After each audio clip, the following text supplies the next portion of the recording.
Alrighty, so I'm back home in a familiar room with the whiteboard as I've just made my 6 hour drive earlier this morning and into the afternoon from LA back to here. And straight away, I'm going to actually do a season preview. In fact, going to start to finish up the season preview series for this season because believe it or not, at the time of this recording, we are going to have the regular season starting on February 21st between Inter Miami versus RSL. And like I said, at the time of this recording, that's only 6 days from now. So I'm gonna finish up the season preview of the San Jose Earthquakes, and then tomorrow I'll officially finish up looking at all 29 teams when I do the season preview of the Seattle Sounders and Toronto FC. But looking at the season preview of the Quakes, and this is kind of a good time to do so because one of the game that I attended down in the Coachella Valley Invitational was involving the San Jose Earthquakes. They were playing against the Portland Timbers, and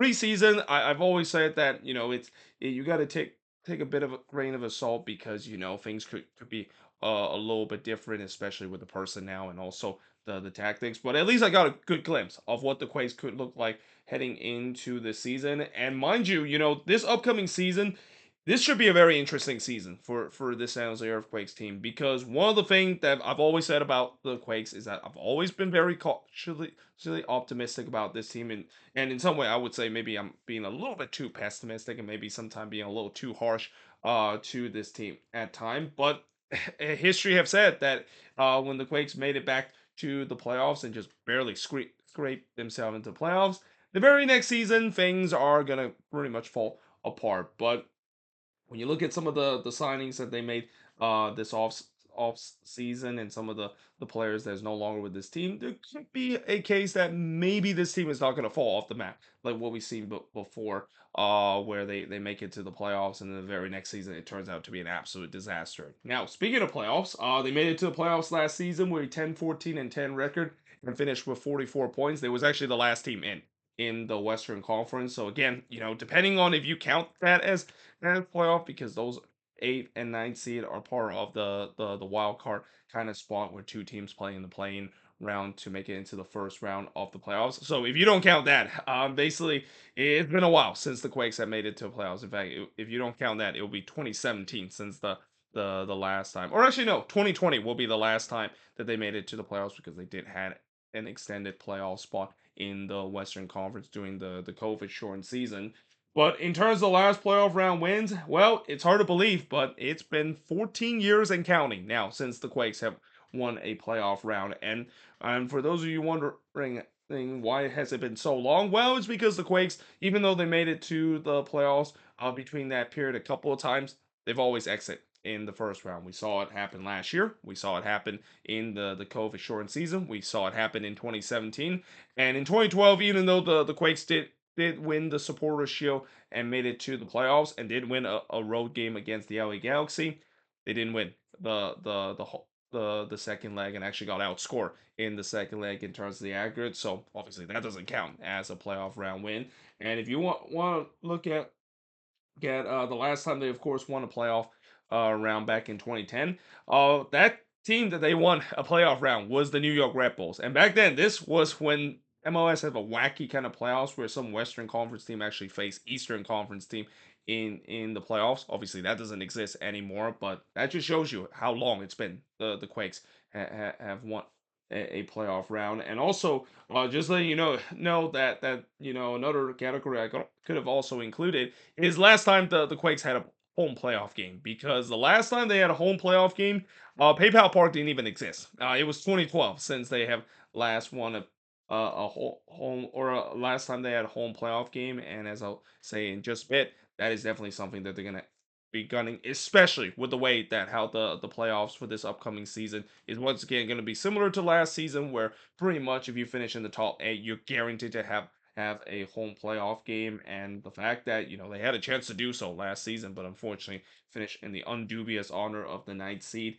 Yeah, again, that's something that I'm really hoping they could change. Though again, one of the things I've also will say about this team is the fact that it feels like for the past couple of years, ever since I support this team, every time they make it to the playoffs, the very next year they just kind of fall apart, and I'm just hoping that that is not going to be the case again. Though, again, looking at some of the signings that they made and some of the reinforcement, maybe that, of course, is not going to be the case. And oh, by the way, talk about MLS Cup. They have won two MLS Cup in 2001 and 2003, and arguably they should have won two more in 2006 and 2007 if they didn't move to Houston. But that's another fake thing for another day in terms of talk about that story and that debacle that happened in the early days of MLS. But in terms of some of the transfer that they actually made a lot of signing, more signings than I've seen the Quakes have done in previous off season. I mean, this is a team that always tends to be very quiet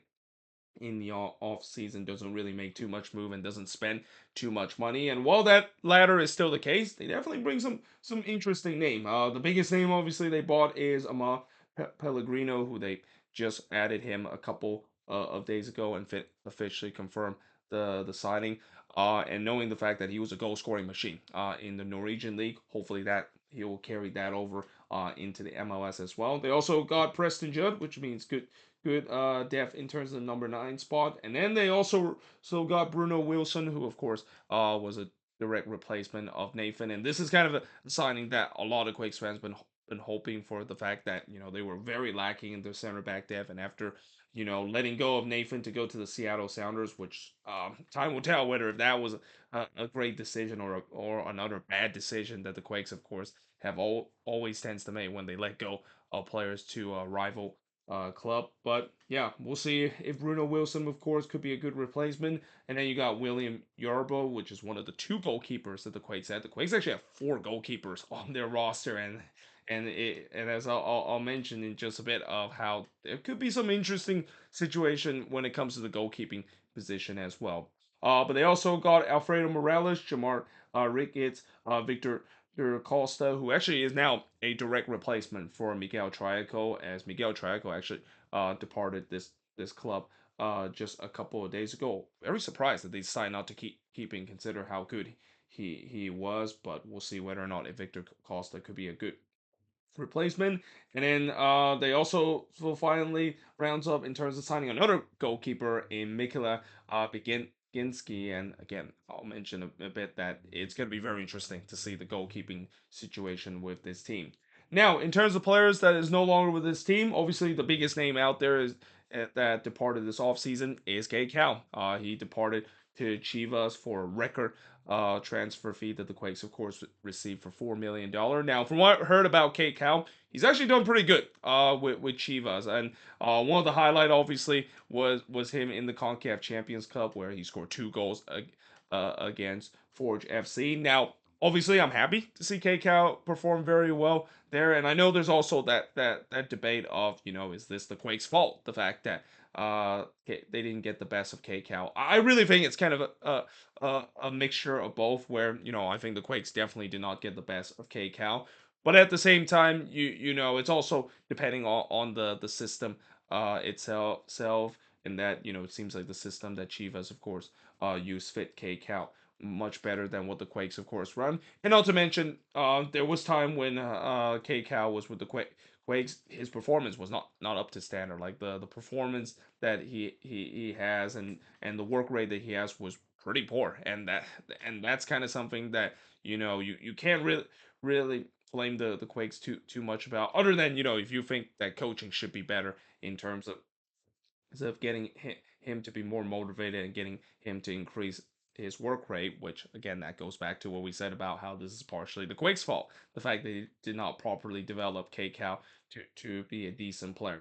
They also let go of Jamero Montero, that of course was confirmed a couple of days ago, and the same goes with Miguel Triaco. I already mentioned Nathan, of course, going to the Seattle Sounders. They also decided to part ways with Judson, which it was kind of time considering the fact that he's been injured a lot, and they just need to need some fresh faces in terms of that midfield. But they also let go of Jonathan Mensah, who I believe is now with New England. They also let go of Oscar Aragon, Keegan Tingley, Cam Seeley, Ayo Akinyona, and Matthew Hoppy. Both of those last two guys I mentioned are were on loan with the San Jose Earthquakes, but they decided to not extend his loan. The Matthew Hoppy one is kind of interesting because I do feel like, doing his short time with the Quakes, Matthew Hoppe definitely show some potential and could actually use for good def piece. And I argue that, I feel like as much as I know they got a good decent backup in Preston Judd there. I feel like if they were gonna sign Preston Judge, they might as well just keep Matthew Hoppe, or at least decided to ask Middlesbrough to see how much he is worth and purchase outright. Uh, b- and that, I guess maybe the reason why they decided to not do that is that if it's a huge amount of money, well, getting a guy like Preston Judd, who I don't think they really pay that much to the LA Galaxy, that's more worth of a signing compared to they spend some money and maybe have to give a huge contract to Matthew Hoppe, who's probably just gonna be used as a backup role. Now, looking at the preseason schedule, there's been a lot of draws in the preseason so far for the Quakes. It was a 1-1 draw against the Galaxy, a 1-1 draw against Sacramento Republic, a 2-2 draw against NYCFC, a 1-0 loss to Charlotte, but they did finally get their first preseason win, and it's hard to believe the first preseason win. I was actually in person to see that. It was them winning 1-0 against the Portland Timbers, and I already did a recap of that game, and I would say the Quakes could have won more in that game. Like they were by far the better team in the first half. They really put that Timbers backline under pressure constantly, and if it wasn't for Maxi Crepeau, the Quakes probably would have won 2 or 3-0 against the Portland Timbers. But still, they did win that one, and that they finish off the last game of the preseason against the Vancouver Whitecaps of all team. And that's kind of weird because the Whitecaps have already played competitive games. So I mean, do you consider that a preseason game when you're playing against a team that technically have already played competitive game, albeit not in MLS, but in the CONCACAF Champions Cup? And by the way, speaking of Vancouver, unfortunately they got eliminated in the CONCACAF Champions Cup and becoming the first MLS team to do so. But that's to no one's surprise. I mean, we knew coming in that it was going to be an almighty task to face against Tigres, and that second leg was not a big surprise. They lost that one free nothing against Tigres, and now at least they can now focus on league play and hope to get themselves finish near the top of the standings, or e- even go for the Canadian Championship again, so they can get themselves back into the Concacaf Champions Cup and hope that they don't get to go against a really tough opponent in Liga MX like Tigres. Now, when you look at the first 10 games for the Quakes, they go on the road for the first game against FC Dallas. The Quakes have always been on the road for their first game of the season. I would say that there has been times that they've been playing their first game at home, but it feels like more time or not that they've always been on the road. But they do play their home opener against the LA Galaxy, and that's the first time we'll ever see the Cali Classico being a home opener, so that should be interesting. Then they play against the Vancouver Whitecaps before going on the road to play against Sporting KC, and then they return home to play against the Seattle Sounders, and then they play the two Texas teams. After their home visit against the Sounders, they play against Houston first. Then they play against Austin FC before returning home to play against the Colorado Rapids, and then they go on the road 2 more games against the Galaxy and Nashville SC. So the Quakes definitely have their fair amount of road games to start the season. In fact, only 4 out of the first 10 games is actually at PayPal Park. Now, looking at the post Leeds Cup, they will finish off, or actually, their first game after the Leeds Cup. Well, they finish off Leeds Cup, but their first game back from Leeds play after Leeds Cup is on the road against RSL. Then they play against Minnesota on August 31st before going back on the road again to play against Vancouver and the Seattle Sounders. So something tells me the Quakes must have tons of games in the middle of the season that's at PayPal Park, because so far, looking at the first 10 game in the post Leeds Cup, most of these games are still on the road for the Quakes, but they return home to play against St. Louis before going on the road to play against Montreal. Then they return home to play against FC Dallas and RSL, and they finish the season on decision day against LAFC. And I'm hoping the Quakes will wrap up their playoff spot by then, because unlike last year where they got pretty lucky with them finishing the season against a Austin team that already was down and out, they will not have that much luck if they are looking to still clinch for those playoff position when they have to face the almighty LAFC on the road. Now, looking at the strength of this team, obviously I would say it's the front three and the goalkeeping, and this is where I talk about the goalkeeping position and how with the way that they have four goalkeepers on their roster, I have no idea what they're gonna do with that, and that I have heard rumors that Daniel potentially could be sold off to somewhere else, and that's gonna be unfortunate because Daniel has been really good for the Quakes, and that it would be very unfortunate that he would be sold off uh to somewhere else. And maybe this is where you're thinking that they've already got two goalkeeper that can come straight into that starting spot.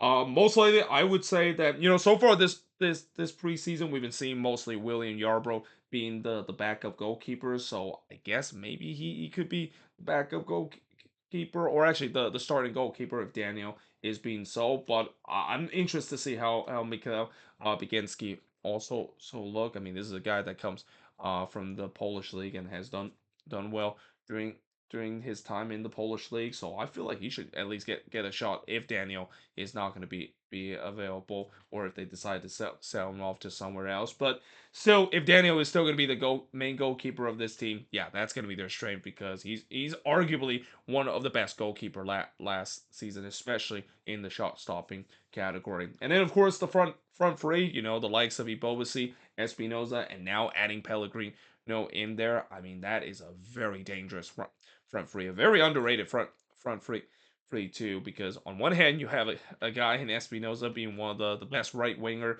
and one of the best crosser in the league, and then Ibovasi, hopefully he can bounce back after a bit of a rough season last year in terms of goal scoring tally. And then we already mentioned about Pellegrino being a goal scoring machine in Norway. Now, the weakness of this team, it's got to be the playmaking department, and it's the lack of number 10. And this is a spot where, Luchi Gonzalez have mentioned that they are going to looking to spend some money on, and I'm hoping eventually they will do so because, yeah, the fact that they don't really have a number 10 in this roster, um, or at least a capable number 10 to pull the string, it is definitely concerning. I mean, I know that they're trying to get Nico Chigueras his moment to be that guy to lead the line, but I do feel like they need a DP number 10, and especially a playmaker too, because one thing I've also saw in that game against the Portland Timbers, they do look a little bit one-dimensional at times when they go on the attack. Especially they always look to try to go on the right side, trying to give it to Espinoza, and then they try to cut that one in. And while that of course would work out perfectly for the Quakes because you always want to have Espinoza, who is the best player for this team, to have the ball, teams are going to figure that out. And I think that is going to be something that the Quakes have to figure out. They don't want to be too one-dimensional up front, and a way to figure that out is to get a DP number 10 and a good one as well. And then, of course, the other weakness is the back line. Again, don't let last season distract you. The fact that the back line was not great whatsoever last year. I do have maybe a little bit more hope because the two Portuguese speaking back line in Bruno Wilson and Rodriguez could really stabilize that back line, but I do still have question in terms of the full back position too, especially with Miguel Triaco no longer in there. He had a decent season last year. It's going to be interesting to see how Victor Costa will do, and also the right back position as well. There's a huge question mark in terms of that spot as well. Now, in terms of expectation, it's got to be not only making it back to the playoffs, but actually getting a home playoff game. It is hard to believe, but PayPal Park is about to be a decade old, and it still have not hosted a home playoff game. I think this stadium is probably among the longest active this streak in terms of not hosting a playoff game, and the fact that with the way that the playoffs has changed to a way where you're going to guarantee at least one home game for all teams that finish in the top 8, you feel like if the Quakes are going to make it to the playoffs again, first, do not finish ninth place like last season, but also just finish in the one of the top 8 spot, and it finally guarantee a home game at PayPal Park. I mean, I would say that game against Austin last year when I attended on decision day, that felt like a playoff game. That was probably the best atmosphere I've ever seen a Quakes game at PayPal Park in a very long time. I want to see that in the playoffs. I really do, and I think that it's hard to believe that it's been that long since they have hosted a home playoff game going all the way back to 2012. I mean, Quakes fan like myself deserve to see this team not only in the playoffs but actually have a home playoff game. So I'm really hoping this will be the season to do so, and I'm also hoping it's not going to follow the previous chant where when they always make it to the playoffs in one season, the next season they completely collapse and finish near the bottom of the standings. But either way, hope you guys enjoyed this video. If you do, make sure to leave a like, smash the subscribe button. As always, let me know in the comments below what do you think of this season preview. If you're a Quakes fan like myself, what do you think is the strength, the weakness, and expectation for this team heading into the season? But yeah, hope you guys enjoyed this video. If you do, make sure you guys like, smash the subscribe button, and yeah, I of course will see you guys next time.